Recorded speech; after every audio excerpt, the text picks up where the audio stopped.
Hi everyone, welcome to MCM world. ఈరోజు recipe వచ్చేసి pizza అండి. ఇంట్లోనే చాలా ఈజీగా చికెన్ పిజ్జా ఎలా చేసుకోవాలో ఈ వీడియోలో అయితే మీ అందరికీ చూపించబోతున్నాను. ముందుగా నా ఛానల్ ఎవరైతే కొత్తగా చూస్తున్నారో వాళ్ళందరూ కూడా నా ఛానల్ని సబ్స్క్రైబ్ చేసుకోండి. ఇలాంటి మంచి మంచి వీడియోలు ఎన్నో కూడా మీ అందరి ముందుకు తీసుకొస్తాను. ఈ రెసిపీ చాలా ఈజీ అండి. బయట మనకి పిజ్జా ఎలా దొరుకుతుందో అదే విధంగా ఇంట్లోనే ఈజీగా ఈ చికెన్ పిజ్జాని చేసుకోవచ్చు అనమాట. ఇంట్లో ఉండే వాటితోనే మనం ఈ చికెన్ పిజ్జాని ఎలా చేసుకోవచ్చు నేనైతే మీ అందరికీ కూడా ఈజీ వేలో సింపుల్గా చూపించబోతున్నాను. ఈ వీడియోని లాస్ట్ వరకు చూడండి, ఎక్కడ స్కిప్ చేయొద్దు.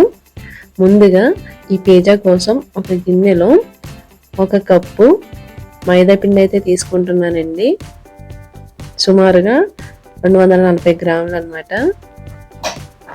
తర్వాత ఇందులో 1 స్పూన్ సాల్ట్, అలాగే 1 స్పూన్ పంచదార, నెక్స్ట్ ఈస్ట్ అండి. మనకి మెయిన్ ఇంగ్రీడియంట్ వచ్చేసి ఈస్ట్ అనమాట. ఈస్ట్ వేసుకుంటే మనకి పిండి క్వాంటిటీ అనేది మనకి డబుల్ అవుతుంది. నేను ఇన్స్టెంట్ డ్రై ఈస్ట్ అనేది తీసుకున్నానండి. ఇన్స్టెంట్ డ్రై ఈస్ట్ అని ఉంటుంది, మనకి సూపర్ మార్కెట్లో అవైలబుల్గా ఉంటుంది, లేదా ఆన్లైన్లో దొరుకుతుంది. ఇది ఒక 1 స్పూన్ తీసుకోవాలి. ఇలా ఇవన్నీ వేసుకున్న తర్వాత ఇలా స్పూన్తో ఒకసారి ఇవి మనం వేసుకున్నవన్నీ కలిసే విధంగా కలుపుకోవాలి. ఇలా కలుపుకున్న తర్వాత ఇందులో మనం కొంచెం కొంచెం వాటర్ పోసుకుంటూ ఈ పిండిని కలుపుకోవాలండి. ఒకేసారి వాటర్ పోస్తే మనకి పిండి జారుగా అయిపోతుంది. మనం కొంచెం కొంచెం కన్సిస్టెన్సీని చూసుకుంటూ మనం వాటర్ వేసుకుంటూ కలుపుకోవాలన్నమాట. నేను వీడియోలో చూపిస్తున్న విధంగా కలుపుకోండి. పిండి మొత్తం కూడా మనకి ఈ విధంగా కలిసే విధంగా కలుపుకోవాలి. చూడండి, ఇలా ఈ విధంగా ఈ కన్సిస్టెన్సీ రావాలన్నమాట. ఎక్కువ వాటర్ పోయకూడదు, మరీ గట్టిగా ఉండకూడదు, అలానే మరీ సాఫ్ట్గా ఉండకూడదు. ఇలా సెమీ సాఫ్ట్గా ఉంటే సరిపోతుంది. మనం పిండి కలుపుకునే విధానంలోనే ఉంటుందండి. ఈ పిజ్జాకి పిండి కలుపుకోవడం మనం చాలాసేపు కలపాలన్నమాట.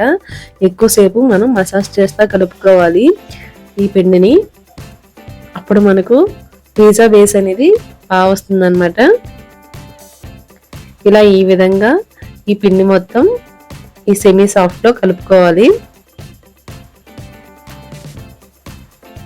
ఇలా కలుపుకున్న తర్వాత 1 స్పూన్ ఆయిల్ తీసుకుని పైన వేసుకుని పిండి ముద్దకి అద్దుకోవాలి. అలా ఒకసారి కలుపుకోవాలన్నమాట. ఆయిల్ మొత్తం కూడా ఈ పిండిలో కలిసే విధంగా కలుపుకోవాలి.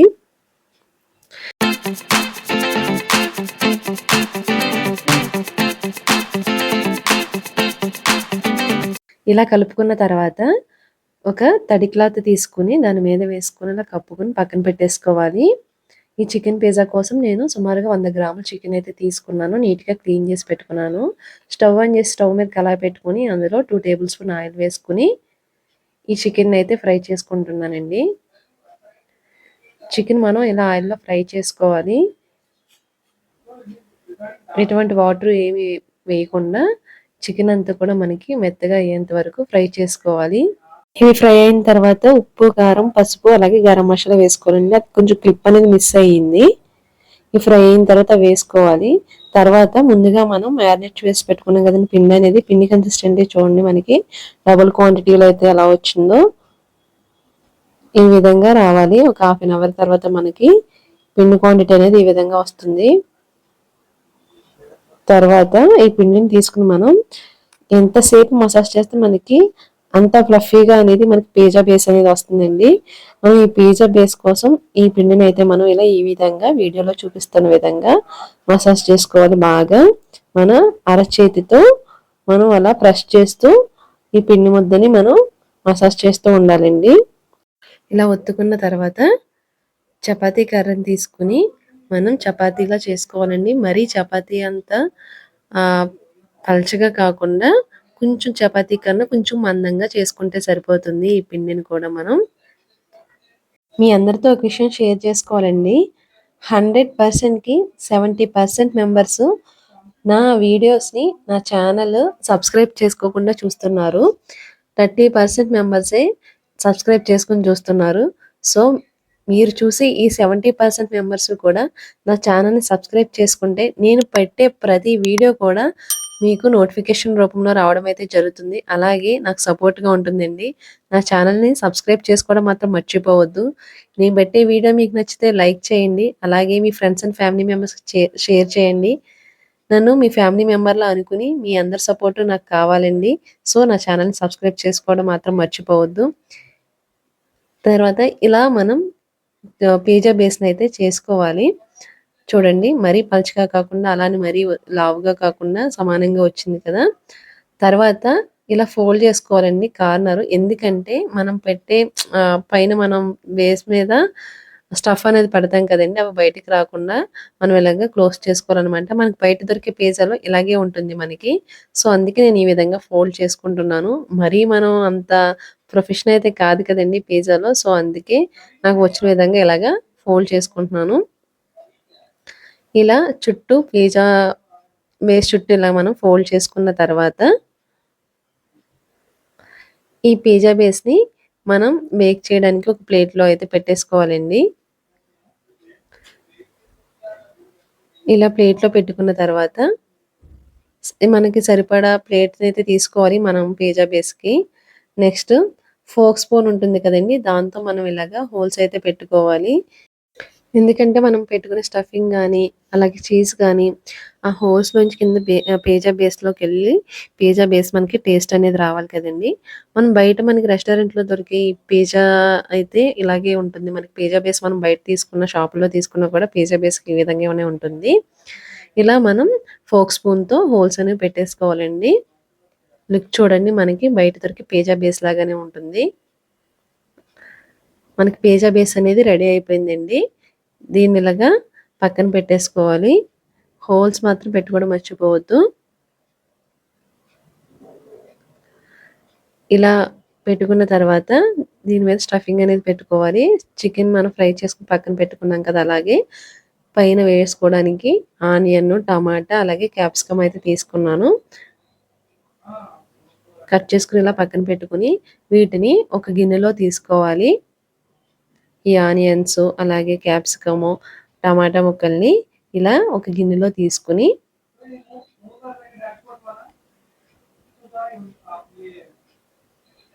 ఇందులోనే ఒక హాఫ్ స్పూను సాల్ట్ అయితే వేసుకోవాలండి. ఈ ముక్కలకు పట్టే విధంగా సరిపడా సాల్ట్ అయితే వేసుకోవాలి. నెక్స్ట్ ఇందులోనే కారం ఒక హాఫ్ టేబుల్ స్పూన్ వేసుకోవాలి. ఇలా వేసుకున్న తర్వాత ఈ ముక్కలకి ఈ సాల్ట్, కారం 2 పట్టే విధంగా కలుపుకోవాలండి. ఈ ముక్కలన్నిటికి కూడా ఉప్పు, కారం అనేవి బాగా పట్టాలి. అలాగే మనం టాస్ చేసుకుంటూ ఉండాలి. తర్వాత మనం ఈ పిజ్జా బేస్‌ని తీసుకొని దీనిపైన పిజ్జా సాస్ ఉంటే పిజ్జా సాస్ వేసుకోండి. మీ దగ్గర ఒకవేళ పిజ్జా సాస్ అవైలబుల్ లేకపోతే టమాటా సాస్‌ని అలాగే రెడ్ చిల్లీ సాస్‌ని కలుపుకొని వేసుకోవచ్చు. ఇలా పిజ్జా సాస్ వేసుకున్న తర్వాత నెక్స్ట్ మయోనీస్ కూడా వేసుకోండి. ఉంటే మయోనీస్ మీకు నచ్చితే వేసుకోండి లేకపోతే స్కిప్ చేసేయండి. ఇలా వేసుకున్న తర్వాత మనం ఈ సాస్ అంతా కూడా ఈ పిజ్జా బేస్‌కి పట్టే విధంగా అప్లై చేసుకోవాలి. నా వీడియో చూసి ఎవరైనా ఈ రెసిపీ ట్రై చేసి ఉంటే ఎలా వచ్చిందనేది కామెంట్ సెక్షన్‌లో అయితే కామెంట్ చేయండి. అలాగే మీ ఫ్రెండ్స్ అండ్ ఫ్యామిలీ మెంబర్స్‌కి షేర్ చేయండి. ఈ వీడియో నచ్చితే లైక్ చేయండి. అలాగే నా ఛానల్‌ని సబ్స్క్రైబ్ చేసుకోండి. మీరందరూ కూడా సబ్స్క్రైబ్ చేసుకోకుండా నా వీడియోస్ చూసి మాత్రం వెళ్ళిపోవద్దు. Please do subscribe my channel. Thanks for your support అండి. మీరు చూస్తున్నందుకు నాకు హ్యాపీగానే ఉంది గానీ, అలాగే నా ఛానల్‌ని సబ్స్క్రైబ్ చేసుకుంటే నేను ఇంకా ముందుకెళ్తానండి. ఇలాంటి మంచి మంచి వీడియోలన్నీ కూడా మీ ముందుకు తీసుకొస్తాను. నెక్స్ట్ ఇలా అప్లై చేసుకున్న తర్వాత దీనిపైన మనం చీజ్ స్లైసెస్ ఉంటాయి కదండీ! అవి వేసుకొని లేకపోతే మొజరెల్లా చీజ్ అనేది ఉంటుంది. అది వేసుకుంటే సరిపోతుంది. అది నా దగ్గర కొంచెం తక్కువ ఉండడంతో ఈ స్లైసెస్ ఉంటే వేసుకుంటున్నాను. మా వాళ్ళకి చీజ్ అంటే చాలా ఇష్టమండి. సో, అందుకే చీజ్ ఎక్కువ ఉండాలని చెప్పి చీజ్ స్లైసెస్ అయితే వేసుకుంటున్నాను. మొజరెల్లా చీజ్ ఉంటే మాత్రం అదొక్కటే వేసుకున్నా సరిపోతుంది. ఇలా వేసుకున్న తర్వాత ఇదిగోండి మొజరెల్లా చీజ్ అంటే ఇదే. ఈ విధంగా ఉంటుంది. ఇది వేసుకోవాలి. మొత్తం ఇదే వేసుకున్నా సరిపోతుంది. స్లైసెస్ ఏం వేసుకోవసరం లేదు. చీజ్ స్లైసెస్ నా దగ్గర ఉన్నాయి కాబట్టి వేసుకుంటున్నాను. ఇలా చీజ్ వేసేసుకోవాలి. చీజ్ ఎంత ఎక్కువ వేసుకుంటే మనకి తినేటప్పుడు చీజ్ తగులుతుంది, చాలా బాగుంటుంది టేస్ట్. నెక్స్ట్ మనం పక్కన స్టఫింగ్ కలిపి పెట్టుకున్నాం కదండి, ఆనియన్, టమాటా అలాగే క్యాప్సికమ్ ముక్కల్ని కూడా ఈ విధంగా మనం పిజ్జా బేస్ మీద పెట్టేసుకోవాలి.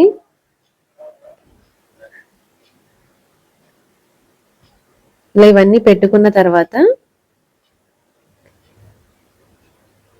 ముందుగా మనమైతే ఫ్రై చేసుకుని పెట్టుకున్నాం కదండి చికెన్ ముక్కలను కూడా ఈ విధంగానే మనం పిజ్జా బేస్ మీద పెట్టేసుకోవాలి.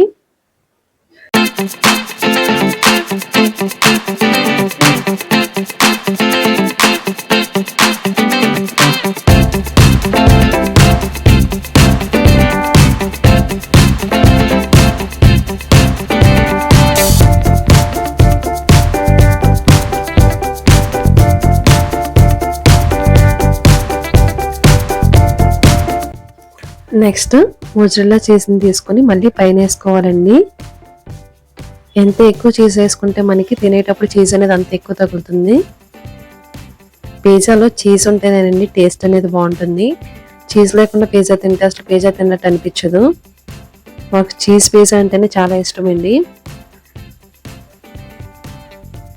సో మొత్తం ఇలా చీజ్ని వేసుకోవాలి.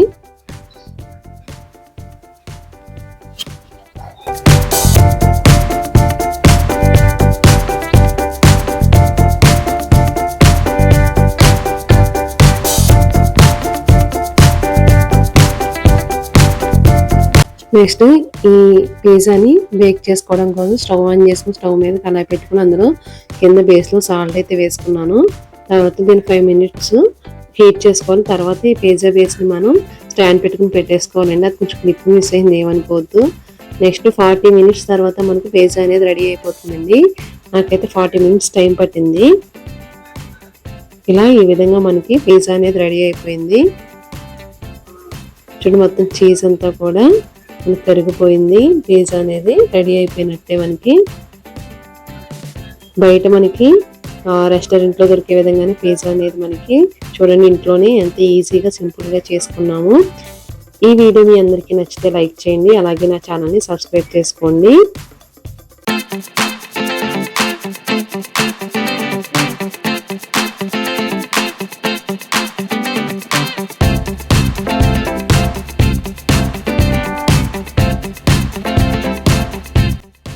నా దగ్గర పిజ్జా కట్టర్ అయితే లేదండి. పిజ్జా కట్టర్ లేదని నైఫ్తో కట్ చేసుకుంటున్నాను. ఇలాగ పిజ్జా స్లైసెస్ లాగా నేను కట్ చేసుకుంటున్నాను నైఫ్తోనే. మా పిల్లలైతే ఇప్పుడెప్పుడు తిందామని వెయిటింగ్ అండి పక్కన కూర్చొని.